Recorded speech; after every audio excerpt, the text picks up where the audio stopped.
কোনো ধাঁধা সুকান্ত ভট্টাচার্য। বলতে বড় মানুষ মোটর কেন চড়বে, গরিব কেন মোটরের তলায় পড়বে, মানুষ রোজের পেটে লুচি, গরিবরা কলম কুচি, একই অনাসৃষ্টি।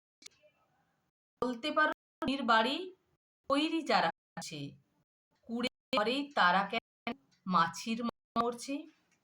ধনীর মেয়ের দামি চুল, হরেক রকম খেলনা, গরিব পায় না আদর, সবার কাছে ফেলনা। বলতে পারো ধনীর মনে যা জোগায় খাদ্য, ধনীর পায়ের তারা থাক কেন বাধ্য।